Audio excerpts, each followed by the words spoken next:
Welcome back to my channel. ಇವತ್ತು ನಾವು a wrong man in workers paradise lesson ಅನ್ನ line by line ಅರ್ಥ ಮಾಡ್ಕೊಂಡು ಓದ್ಕೊಂಡು ಹೋಗೋಣ. ಸೊ ಪ್ಯಾರಡೈಸ್ ಅಂದ್ರೆ ಏನು? ಪ್ಯಾರಡೈಸ್ ಅಂದ್ರೆ ಸ್ವರ್ಗ. ಅ wrong man in workers paradise ಅಂತ ಹೆಡ್ಡಿಂಗ್, ಲೆಸನ್ ಹೆಡ್ಡಿಂಗ್. ಒಬ್ಬ ಮನುಷ್ಯ ವರ್ಕರ್ಸ್ ಪ್ಯಾರಡೈಸ್ ಅಲ್ಲಿ ಇದ್ದಾನೆ, ಆದ್ರೆ ಅವನು ರಾಂಗ್ ಮ್ಯಾನ್, ಅಲ್ಲಿ ಇರಬೇಕಾದಂತ ವ್ಯಕ್ತಿ ಅಲ್ಲ. ಸೊ ಏನಾಗುತ್ತೆ ಅಂತ ಲೆಸನ್ ಅಲ್ಲಿ ನೋಡ್ತಾ ಹೋಗೋಣ. The man had never believed in mere utility. ಆ ವ್ಯಕ್ತಿ ಕೇವಲ ಉಪಯೋಗಕ್ಕೆ ಮಾತ್ರ ಮಹತ್ವ ಕೊಡಬೇಕು ಎಂದು ಎಂದಿಗೂ ನಂಬಿರಲಿಲ್ಲ. ಅವನಿಗೆ ಜೀವನದಲ್ಲಿ ಉಪಯೋಗ ಮಾತ್ರವಲ್ಲ, ಸೌಂದರ್ಯ, ಕಲ್ಪನೆ, ಕಲೆ ಇವುಗಳು ಮುಖ್ಯವೆಂದು ಅನಿಸಿತು. ಒಬ್ಬ ವ್ಯಕ್ತಿ ಇರ್ತಾನೆ, ಅವನು ಜಸ್ಟ್ ಯೂಸ್ಫುಲ್ ಆಗಿರೋ ಥಿಂಗ್ಸ್ ಮಾತ್ರ ಮಾಡಬೇಕು ಅಂತ ಅನ್ಕೊಳ್ತಾ ಇರಲಿಲ್ಲ. ಅವನು ಯೂಸ್ಫುಲ್ ಇಲ್ಲದೆ ಇರೋ ಥಿಂಗ್ಸ್ ಕೂಡ ಮಾಡ್ತಾ ಇದ್ದ. Having had no useful work, he indulged in mad whims. ಅವನಿಗೆ ಉಪಯುಕ್ತವಾದ ಕೆಲಸ ಯಾವುದೂ ಇರಲಿಲ್ಲ, ಆದ್ದರಿಂದ ಅವನು ವಿಚಿತ್ರವಾದ ಆಸೆಗಳಲ್ಲಿ ತೊಡಗಿಕೊಂಡಿದ್ದ. ಅವನಿಗೆ ಮಾಡಲಿಕ್ಕೆ ಅಂತ ಒಂದು ಉಪಯುಕ್ತವಾದ ಒಂದು ಕೆಲಸ ಅಂತ ಇರಲಿಲ್ಲ, ಅದಕ್ಕೆ ಅವನು ವಿಚಿತ್ರವಾಗಿ ಅವನ ಒಂದು ಅಭ್ಯಾಸಗಳನ್ನ ಮಾಡ್ತಾ ಇದ್ದ. He made little pieces of sculpture, men, women and castles, quaint earthen things dotted over with shells. ಅವನು ಸಣ್ಣ ಸಣ್ಣ ಮೂರ್ತಿಗಳನ್ನು ಮಾಡುತ್ತಿದ್ದ. ಗಂಡಸರು, ಹೆಂಗಸರು, ಕೋಟೆಗಳು, ಸಮುದ್ರದ ಚಿಪ್ಪುಗಳಿಂದ ಅಲಂಕರಿಸಿದ ಮಣ್ಣಿನ ವಸ್ತುಗಳು. ಇವನು ಏನ್ ಮಾಡ್ತಾ ಇದ್ದ ಅಂದ್ರೆ ಸಣ್ಣ ಸಣ್ಣ ಮೂರ್ತಿಯನ್ನ ಮಾಡ್ತಾ ಇದ್ದ. ಗಂಡಸರದ್ದು, ಹೆಂಗಸರದ್ದು. ಕಾಸ್ಟಲ್ಸ್ ಅಂದ್ರೆ ಕೋಟೆಗಳು, ಮತ್ತೆ ಕ್ವೇಂಟ್ ಅರ್ಥನ್ ಥಿಂಗ್ಸ್ ಅಂದ್ರೆ ಮಣ್ಣಿನಿಂದ ಮಾಡಿದ ವಸ್ತು, ಅದನ್ನ ಸೀ ಶೆಲ್ಸ್ ಅಂದ್ರೆ ಸಮುದ್ರದ ಚಿಪ್ಪಿ ಉಂಟಲ್ಲ, ಅದರಿಂದ ಅಲಂಕಾರ ಮಾಡ್ತಾ ಇದ್ದ. Thus he wasted his time on all that was useless, needless. ಈ ರೀತಿ ಜನರಿಗೆ ಉಪಯೋಗವಿಲ್ಲದ ಕೆಲಸಗಳಲ್ಲಿ ಸಮಯ ವ್ಯರ್ಥ ಮಾಡುತ್ತಿದ್ದನೆಂದು ಎಲ್ಲರೂ ಹೇಳುತ್ತಿದ್ದರು.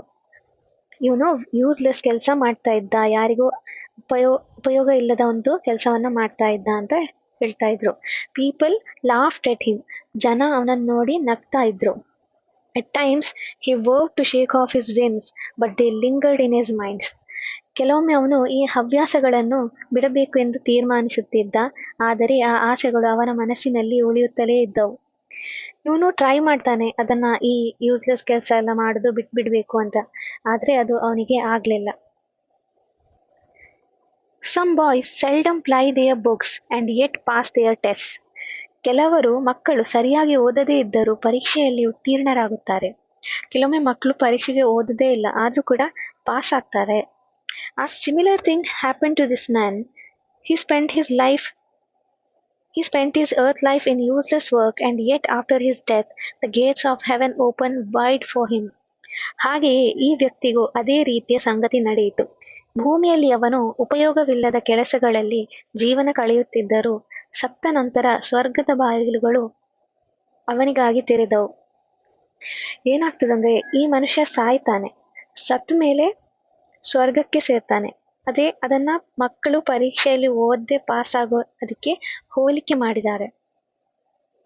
ಈ ವ್ಯಕ್ತಿ ಭೂಮಿಯಲ್ಲಿ ಒಂದು ಯಾರಿಗೂ ಉಪಯೋಗವಿಲ್ಲದ ಕೆಲಸ ಮಾಡಿಯೂ ಕೂಡ ಸ್ವರ್ಗದ ಬಾಗಿಲು ಅವನಿಗೆ ತೆರೆದವು ಅಂತ ಹೇಳಲಾಗ್ತಿದೆ.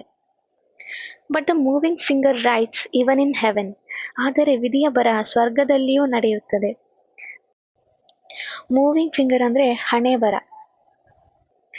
So it came to pass that the aerial messenger who took charge of the man made a mistake and found him a place in workers' paradise. ಆ ವ್ಯಕ್ತಿ ಕರೆದುಕೊಂಡು ಹೋದ ದೈವದೂತನು ತಪ್ಪು ಮಾಡಿಕೊಂಡನು. ಅವನಿಗೆ ಹೋಗಬೇಕಾದ ಸ್ಥಳದ ಬದಲು ವರ್ಕರ್ಸ್ ಪ್ಯಾರಡೈಸ್ ಎಂಬ ಸ್ಥಳದಲ್ಲಿ ಜಾಗ ಕೊಟ್ಟನು. ಏನಾಗ್ತದಂದ್ರೆ ಈ ಸತ್ ಮೇಲೆ ಏಂಜಲ್ಸ್ ಬರ್ತಾರೆ ಅಂತ ಹೇಳ್ತಾರೆ. ಈ ಏಂಜಲ್ ಒಂದು ತಪ್ಪು ಜಾಗಕ್ಕೆ ಕರ್ಕೊಂಡು ಹೋಗಿದ್ದಾನೆ ಅಂತ. ಇವನು ಯಾವುದೇ ಕೆಲಸ ಮಾಡದೇ ಇರೋ ವ್ಯಕ್ತಿ ವರ್ಕರ್ಸ್ ಪ್ಯಾರಡೈಸ್ಗೆ ಹೋಗಿ ಸೇರ್ತಾನೆ. ವರ್ಕರ್ಸ್ ಪ್ಯಾರಡೈಸ್ ಅಂದ್ರೆ ಕೆಲಸ ಮಾಡುವವರ ಸ್ವರ್ಗ. ಈ ಕೆಲಸಕ್ಕೆ ಬಾರದೇ ಇರೋನು ಕೆಲಸ ಮಾಡುವವರ ಸ್ವರ್ಗದಲ್ಲಿ ಹೋಗಿ ಆ ಏಂಜಲ್ ಅವರನ್ನ ಹೋಗಿ ಕರ್ಕೊಂಡು ಹೋಗಿದೆ. ಅದು ಮಾಡಿದ ಒಂದು ದೊಡ್ಡ ತಪ್ಪು. In this paradise you find everything except leisure. Leisure ಅಂದ್ರೆ ಫ್ರೀ ಟೈಮ್, ಬಿಡುವಿನ ಸಮಯ. ಈ ಸ್ವರ್ಗದಲ್ಲಿ ಎಲ್ಲವೂ ಸಿಗುತ್ತದೆ, ಆದರೆ ವಿಶ್ರಾಂತಿ ಮಾತ್ರ ಸಿಗುವುದಿಲ್ಲ.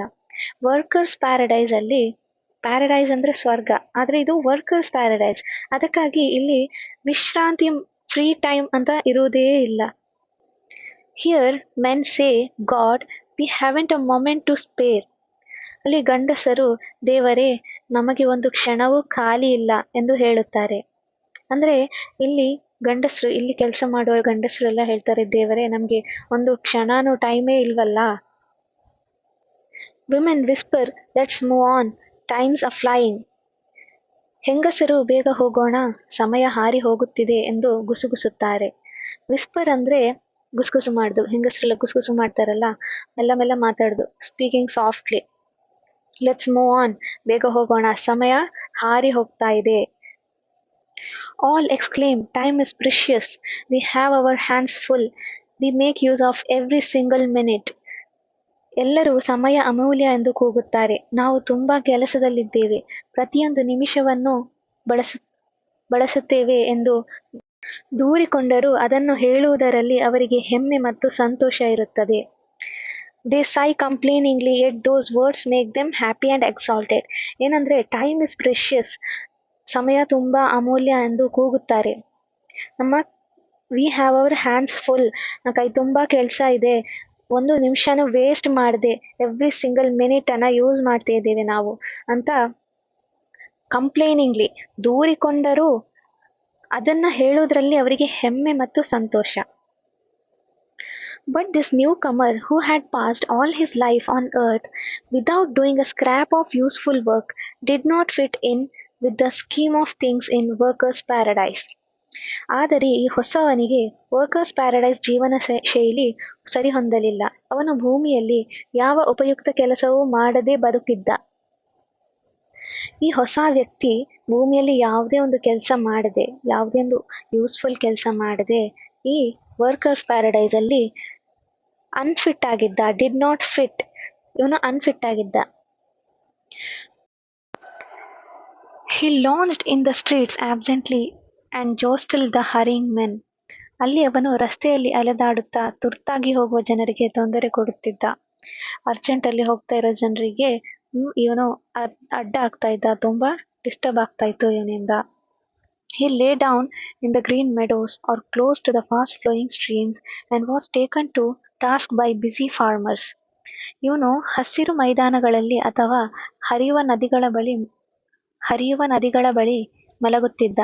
ಇದಕ್ಕಾಗಿ ಕೆಲಸದಲ್ಲಿ ತೊಡಗಿದ್ದ ರೈತರು ಅವನನ್ನು ಗದರಿಸುತ್ತಿದ್ದರು. ಇವನು ನದಿ ದಡದಲ್ಲಿ, ಹಸಿರು ಮೈದಾನ,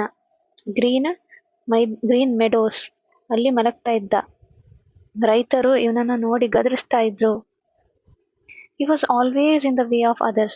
ಇವನು ಯಾವಾಗ್ಲೂ ಎಲ್ರಿಗೂ ಅಡ್ಡಿ ಆಗುತ್ತಾ ಇದ್ದ. ನ್ಯೂ ಕಮರ್ ಅಂದ್ರೆ ಹೊಸೊಬ್ಬ, ಲಾಂಚ್ ಅಂದ್ರೆ ಅಲೆದಾಡುದು, ಜೋಸ್ಟಲ್ಡ್ ಅಂದ್ರೆ ತಳ್ಳಾಟ ಮಾಡಿದ, ಮೆಡೋಸ್ ಅಂದ್ರೆ ಹುಲ್ಲಿನ ಮೈದಾನ, ಟೇಕನ್ ಟು ಟಾಸ್ಕ್ ಗದರಿಸಲ್ಪಟ್ಟ, ಇನ್ ದ ವೇ ಅಡ್ಡಿಯಾಗುವುದು. ಈ ವ್ಯಕ್ತಿ ಎಲ್ರಿಗೂ ಡಿಸ್ಟರ್ಬ್ ಮಾಡ್ತಾ ಇದ್ದ ಅಂತ ಆಥರ್ ಹೇಳ್ತಾರೆ.